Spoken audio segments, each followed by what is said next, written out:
বাংলাদেশ গড়ার ক্ষেত্রে আল্লাহ যদি আমাদেরকে কবুল করেন, তাহলে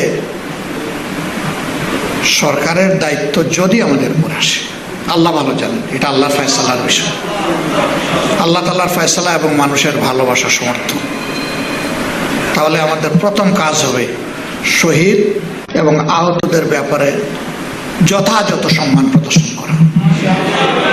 এটা মুখের শুকনা কথায় চিড়া বিজানো নয়।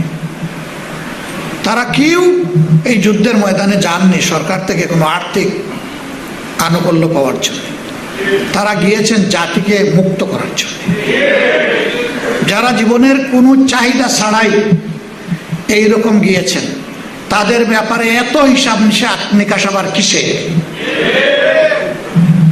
রাষ্ট্রীয় ট্রেজারের হাত তাদের দিকে যাচ্ছে না কেন?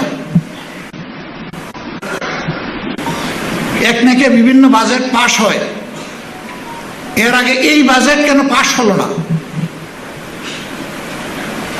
আল্লাহ যদি সুযোগ দেন, আমরা কথায় নয় বাস্তবে প্রমাণ করার চেষ্টা করবো ইনশাআল্লাহ। আল্লাহ দিবেন কিনা এটা তার ফয়সালার বিষয়।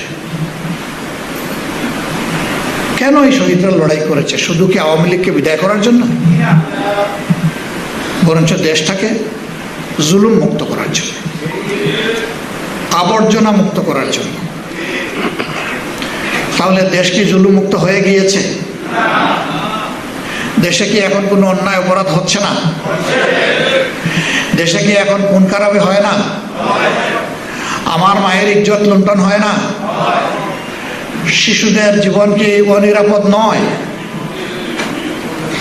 কর্মস্থলে শ্রমিকরা কি তাদের জীবনের এবং কর্মের নিশ্চয়তা পেয়েছে? পায় নাই।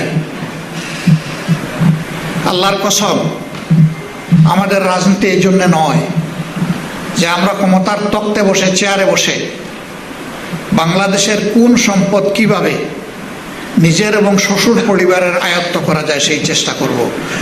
এই রাজনীতি আমরা করবো না ইনশাআল্লাহ।